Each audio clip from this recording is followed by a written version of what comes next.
L'élévation de la température à la surface de la Terre s'avère avoir de lourdes conséquences dans tous les domaines de la vie. La santé, l'économie et par-dessus tout, l'environnement. Plus personne n'ignore que des zones côtières, à l'instar de Douala, Kribi et Limbe, viendront à disparaître d'ici 100 ans du fait de la montée du niveau des mers. Ceci engendré par la fonte des calottes glaciaires au niveau des pôles, lesquelles calottes glaciaires sont confrontées au phénomène du réchauffement climatique. Environnemental, Boris Ngounou. Mesdames et messieurs, dans ce 4e numéro spécial de Environnemental, dans la série consacrée au réchauffement climatique, nous mettons en exergue les différentes solutions envisagées en cours au Cameroun sur la question du réchauffement climatique. Nous recevons tour à tour Ranes Djedja, c'est le chargé du programme Changement climatique au Centre pour l'environnement et le développement, CED en abrégé. Sur la même question, nous avons recueilli la version de Jean Blanc-Takou, président de l'ONG Millénaire International Plus. Également dans cette édition, votre rubrique habituelle, la fenêtre sur l'assainissement urbain à travers laquelle vous verrez comment est déployé le système d'organisation de la collecte des ordures dans la capitale. Avec Yannick Axel Bidima, c'est le chef de département de propreté urbaine à Isakam Yaoundé. Lorca Garcia assure la technique à ce micro de présentation. Je suis Boris Ngounou, mesdames et messieurs, aimables auditeurs, aimables internautes, installez-vous confortablement, vous êtes dans Environnemental. Préserver aujourd'hui pour ceux de demain ce que nous avons reçu de ceux qui ont vécu. Environnemental 237 @yahoo.fr 22 76 12 50. Fenêtre sur l'assainissement urbain avec Isakam.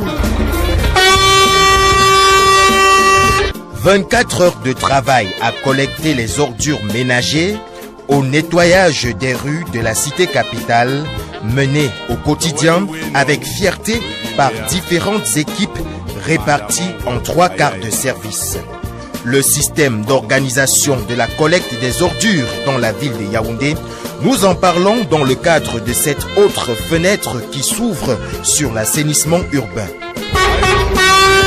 Fenêtre sur l'assainissement urbain avec Isakam.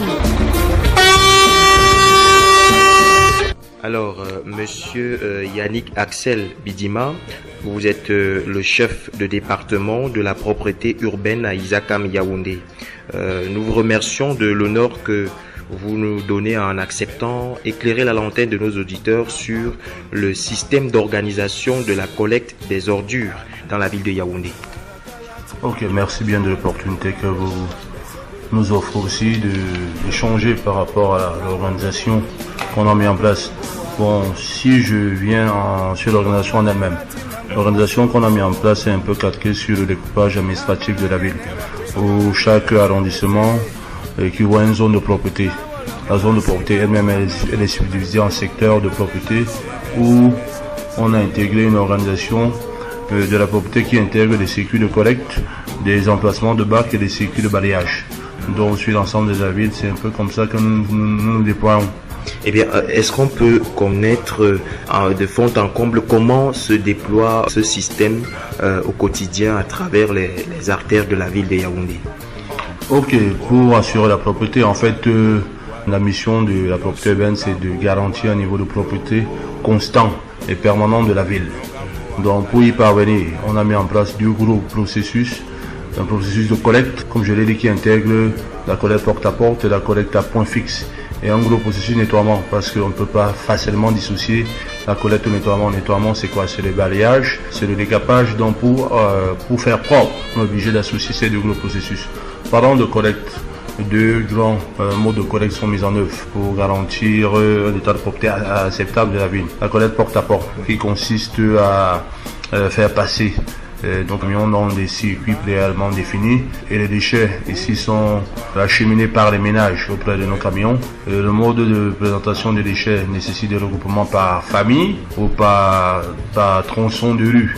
Là, on a le plus souvent mis à contribution des bacs de regroupement de capacité variable, 120 litres, de 360 litres et 770 litres. Maintenant, en termes de collecte à point fixe, dont des emplacements de bacs ont été répertoriés dans la ville et on a déployé des bacs aussi de diverses capacités, fonction en fait des contraintes fortes. Donc il y a des bacs de 6 mètres cubes, de 16 mètres cubes et de 9 mètres cubes. Et on est aussi en train de tester les bacs de 20 mètres cubes. Déjà, en fait, ces bacs sont relevés ou sont collectés par des camions spéciaux, camions de type multibène et des camions de type polybène. En fait, ici, comme je l'ai dit, la présentation des déchets nécessite un regroupement plus important par quartier ou par rue. Donc ici, c'est un peu plus important que sur le porte-à-porte. On a des regroupements par quartier avec des bacs de 16 mètres cubes, regroupements sur des tronçons avec peut-être des bacs de plus grande capacité. Donc c'est un peu comme ça que la collecte est mise en œuvre. Eh bien, pendant ce travail, il y a certaines zones de la ville qui jusqu'ici ne sont pas desservies, qui n'ont pas toujours des routes qui puissent permettre à vos engins d'y arriver afin de procéder à la collecte des ordures. Eh bien, si les populations se trouvant dans ces zones-là, ou alors des populations qui ont besoin d'un supplément de service à votre endroit, est-ce qu'il y a un moyen pour ces populations de vous atteindre afin de soumettre ces doléances? Bon, avant d'arriver même aux plaintes des populations, je vais un peu revenir sur les contraintes qu'on a. Déjà, le contrat qu'on a avec la communauté urbaine nous oblige à être présent sur toute la ville.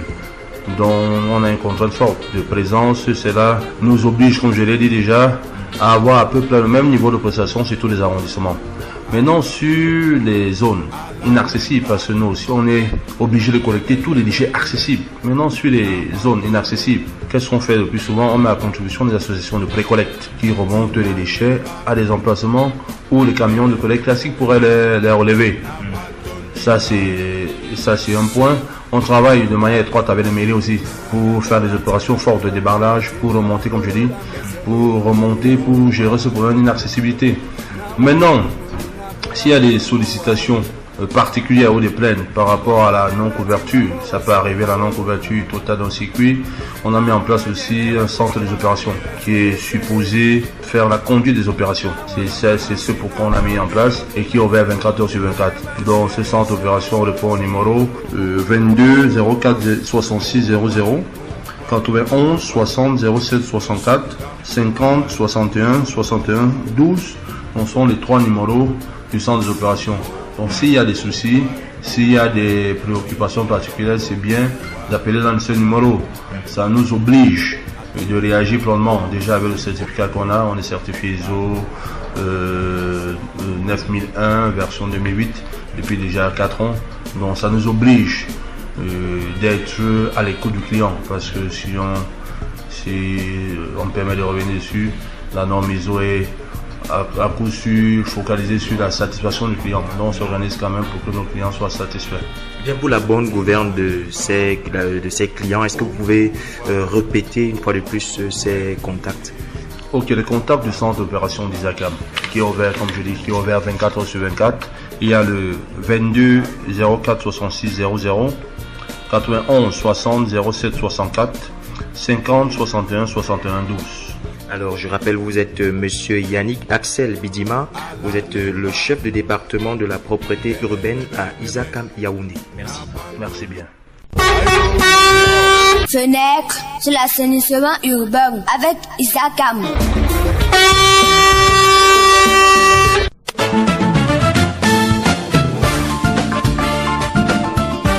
Vous l'avez compris, voici venu le moment de jouer avec Fenêtre sur l'assainissement urbain. Gagnez d'importants lots en répondant à la question suivante. Comment se structure le service de propreté appliqué par Isakam dans la ville de Yaoundé? Proposition numéro 1.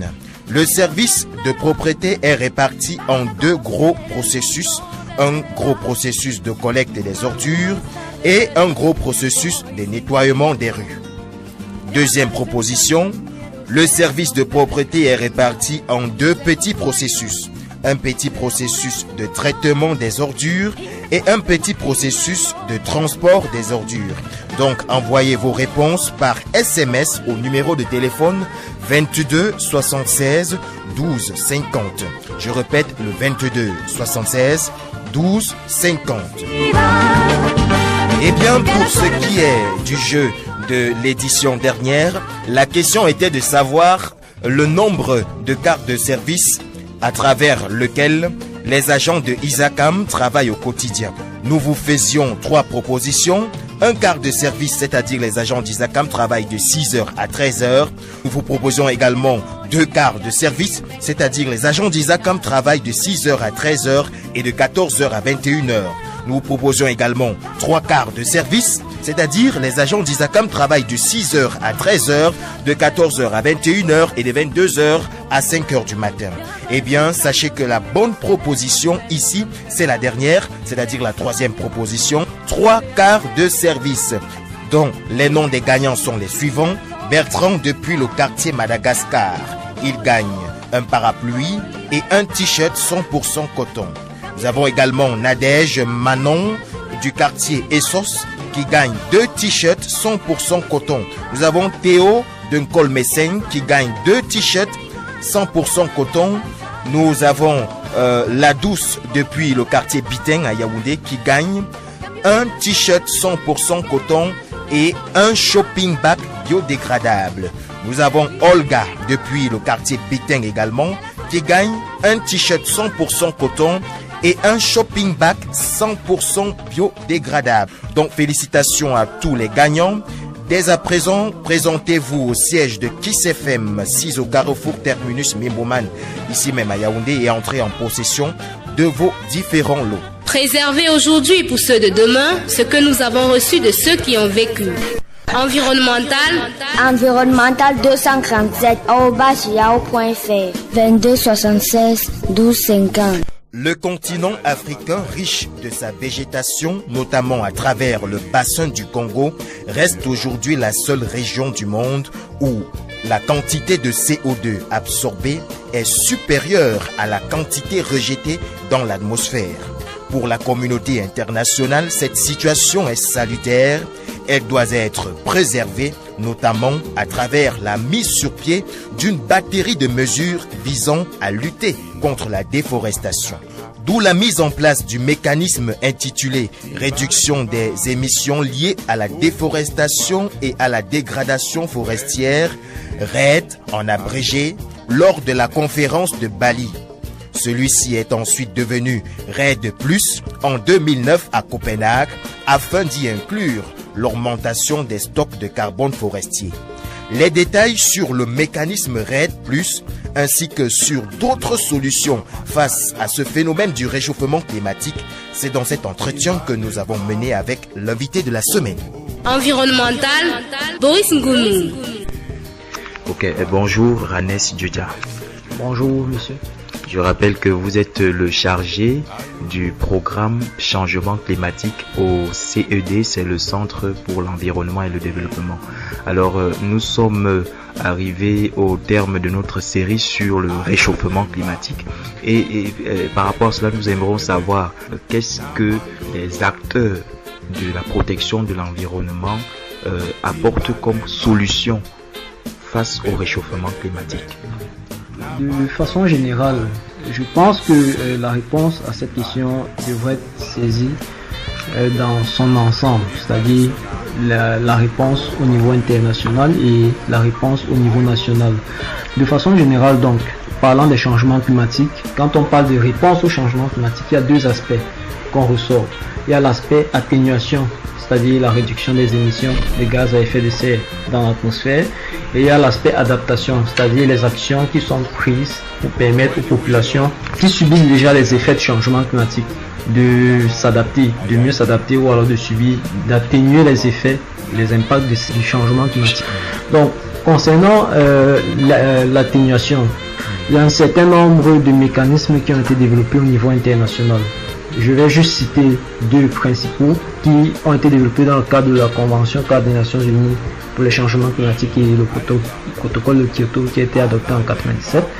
Donc, les deux mécanismes sur lesquels je vais le plus m'appesantir sont le mécanisme de développement propre et le mécanisme RED. Alors, pour ce qui est du mécanisme de développement propre, l'idée du mécanisme de développement propre, c'est de permettre aux pays développés de l'annexe 1 retenu dans le cadre du protocole de Kyoto. L'annexe 1 c'est quoi? L'annexe 1 regroupe l'ensemble des pays qui sont considérés comme les plus pollueurs en fait, pour dire les choses de façon vraiment simple. Donc l'idée du MDP donc c'est de permettre à ces pays-là de pouvoir échanger ou discuter avec les pays du non-annexe, parmi lesquels les pays en voie de développement, donc le Cameroun. Donc permettre aux pays développés de discuter avec ces autres pays-là afin de pouvoir financer des projets qui permettront à ces autres pays, aux pays du non-annexe 1, de réduire un taux d'émissions qu'ils capitaliseront comme étant la réduction des émissions de leurs propres activités.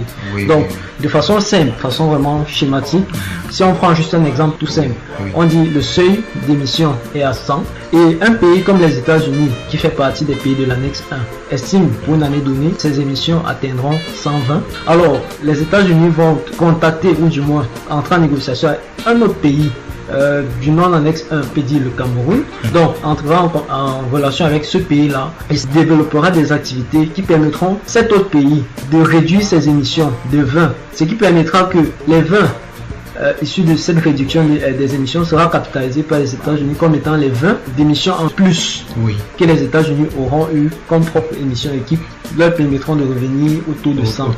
Oui, ça c'est le mécanisme de développement propre.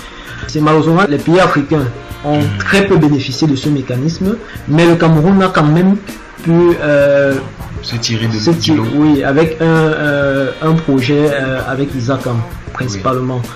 Maintenant, pour ce qui est du mécanisme RED, la RED c'est la réduction des émissions dues à la déforestation et à la dégradation. Alors ce mécanisme est celui qui s'applique le plus aux pays dits en développement, particulièrement les pays forestiers, dont les pays du bassin du Congo, parmi lesquels le Cameroun. Ce mécanisme vise à s'assurer de ne pas couper les arbres, puisque à travers le mécanisme de la photosynthèse, les arbres captent le carbone qui se trouve dans l'atmosphère, donc permet de réduire le taux de carbone dans l'atmosphère. Donc avec ce mécanisme, les pays forestiers conservent leurs forêts et reçoivent des financements pour l'effort qu'ils sont en train de consentir. C'est-à-dire on fournit un certain nombre d'efforts et on invite les principaux pollueurs à financer l'effort que nous fournissons. Donc comme contrepartie pour le manque à gagner que les pays du bassin du Congo réalisent quand ils ne coupent pas leurs arbres. C'est exactement ça. Juste pour finir, dire que le Cameroun est évidemment parti dans ce deuxième mécanisme depuis 2008 principalement. Pour ce qui est du deuxième axe, l'axe adaptation, comme je disais, l'idée c'est de permettre aux populations de subir avec le moins d'impact possible les effets des changements climatiques qui sont déjà visibles. Donc le Cameroun, dans ce deuxième ordre-là, est en train d'élaborer, alors c'est pas très clair au niveau où nous en sommes, le ministère va vous dire qu'ils ont déjà fini, ils ont déjà élaboré le plan national d'adaptation au changement climatique, mais moi, en tant que CED, je reste sur ma faim. Oui, je reste sur ma faim parce que jusqu'ici, à travers le plan, on nous dit que les deux zones du Cameroun qui sont les plus vulnérables sont le Grand Nord et la région côtière. Oui. Là-dessus, nous ne sommes pas, nous n'émettons pas d'objection. Juste que nous estimons que la partie forestière du Cameroun est également menacée, principalement les populations qui vivent des forêts, parce que si ces forêts disparaissent, elles se retrouveront au dépourvu, elles se retrouveront complètement privées de leur principale source. Donc nous estimons que ce plan devrait également être élargi à ce groupe de population là. Oui. Bon, au-delà des mesures d'ordre gouvernemental, est-ce qu'il n'y a pas des mesures que des populations pourraient adopter dans le cadre de l'adaptation, puisque vous êtes en train d'évoquer cet autre champ, et est-ce qu'il n'y a pas également des mesures à prendre par les industriels? En termes de mesures que les populations peuvent prendre, et je me baserai un peu sur les activités que nous avons déjà eu à mener avec les populations au niveau local. Alors, le premier projet, c'est le projet paiement pour services environnementaux que nous mettons en œuvre dans les forêts communautaires du Poligny et Nomédjo dans le sud et l'est du Cameroun. C'est un peu comme avec la RED, c'est-à-dire permettre aux populations de développer un certain nombre d'activités qui auront le moins d'impact possible sur les forêts et de recevoir un paiement conséquent. Alors nous, on a eu l'idée de développer le projet en disant ok, on n'exploite plus, du moins on n'exploite pas la forêt telle que cela devrait normalement se faire, c'est-à-dire couper les arbres, on préserve les arbres, on ouvre le moins possible la forêt et on développe des activités alternatives, c'est-à-dire par exemple l'apiculture, on intensifie l'agriculture et on développe d'autres activités, c'est-à-dire même des activités génératrices de revenus avec les populations. Je vais également prendre l'exemple du projet sur la vulgarisation de l'éclairage solaire. Alors, tout à l'heure, vous me parlez de ce que les industriels peuvent faire.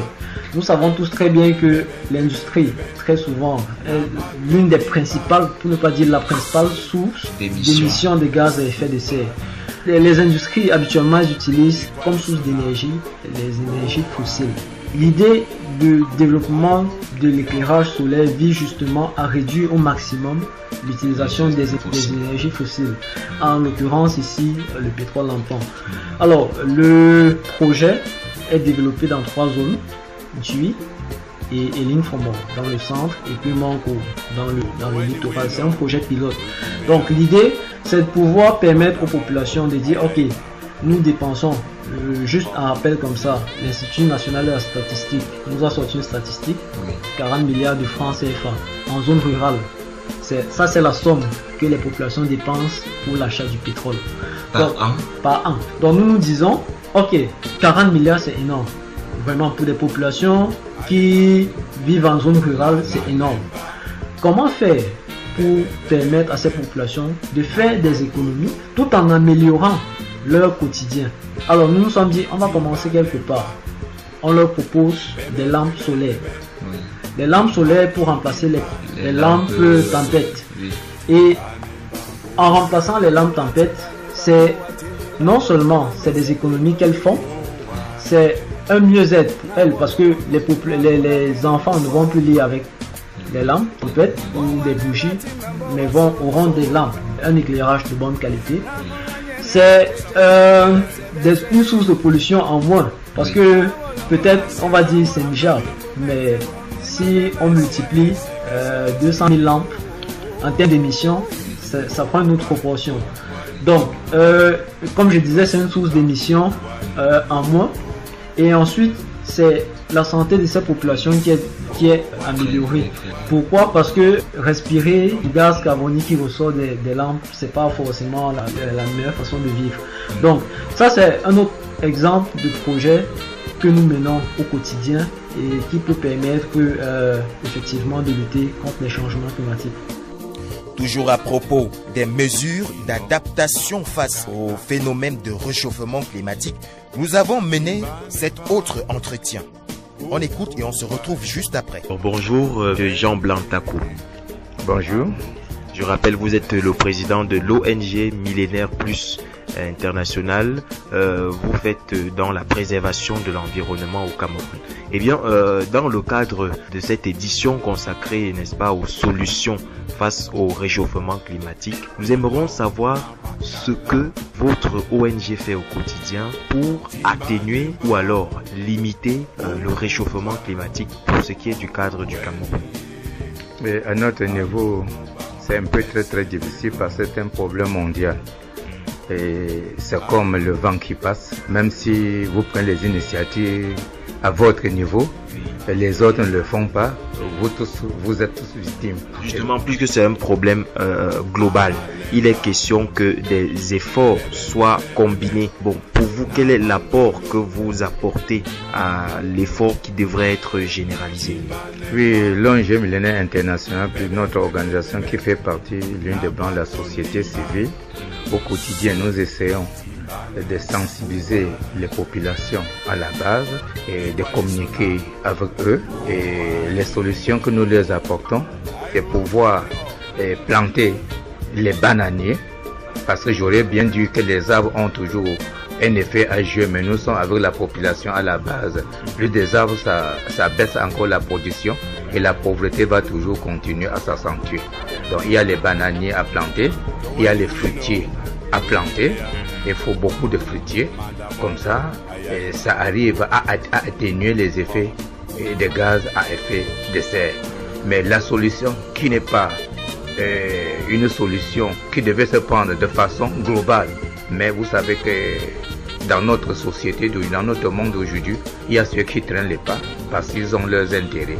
Ce qui fait que c'est les plus pauvres qui paient le plus cher. De ce côté, il est question, si on ne peut pas le faire de façon que par un coup de bâton magique, que les pollueurs-payeurs puissent payer, verser une quote-part à ceux qui polluent moins. Et nous mettons entre parenthèses les pays africains, que sur des ressources naturelles, ils en ont encore.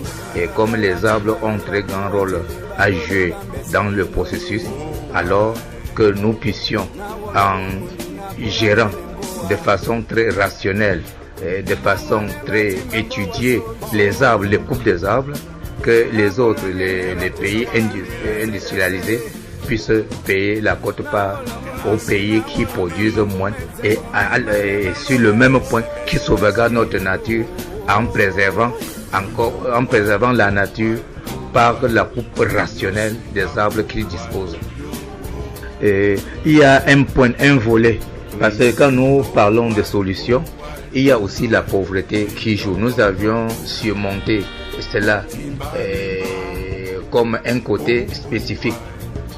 Mais cependant, à fond, pour nos populations, ils doivent faire dans notre plan d'action, ils doivent revenir sur l'élevage traditionnel. Ça a dit quoi concrètement? Les poulets, c'est les poulets, l'élevage traditionnel, ce sont les poulets, ce sont les chèvres, ce sont les moutons, et que ça ne coûte pas trop cher. Mais j'aimerais savoir comment l'élevage traditionnel des poules, des moutons dont vous avez fait mention peut apporter une certaine contribution à l'atténuation et même à la limitation des émissions de gaz à effet de serre qui contribuent à relever la température à la surface terrestre. Alors ça permettrait en ce temps-là qu'au lieu qu'on découpe encore les arbres existants parce qu'on veut faire la culture, et au lieu de faire des feux de brousse, ils vont donc conserver ces herbes, ces zones-là, pour pouvoir nourrir leurs animaux. En ce temps-là, on n'aura plus les conséquences à cause de l'érosion du sol, à cause de la désertification. Alors ça va permettre à la population à la base de pouvoir apporter des solutions à leurs propres problèmes au quotidien. Donc vous voyez que s'il y a l'élevage, il y a les herbes, il n'y aura plus le feu de brousse, ça va délimiter le feu de brousse parce que le feu de brousse dévaste aussi son passage. Même certains herbes ou certains arbres qui devaient servir comme plante médicinale sur notre pharmacopée traditionnelle. Alors vous voyez qu'en ce temps-là, on perd beaucoup, mais en préservant cela, nous gagnons beaucoup à la longue. Ok, merci. Donc je rappelle, vous êtes Jean Blanc Takou, vous êtes le président de l'ONG internationale Millénaire Plus. Je vous remercie. Préserver aujourd'hui pour ceux de demain ce que nous avons reçu de ceux qui ont vécu. Environnemental 237@yahoo.fr 22 76 12 50. Mesdames et messieurs, voilà, c'est ici que s'achève cette autre édition de votre magazine radiophonique environnemental. Vous pouvez également nous écouter à travers Internet notamment sur les réseaux sociaux Facebook, YouTube et Twitter. Vous n'aurez qu'à saisir le nom de l'émission Environnemental au pluriel, c'est-à-dire Environnemental qui se termine avec S. Vous savez, Environnemental, c'est la plus grande instance médiatique de contribution à la protection de l'environnement en Afrique centrale. Merci de cette marque d'attention à chaque fois renouvelée. Lorca Garcia et moi vous donnons rendez-vous la semaine prochaine, même jour, même radio, même heure.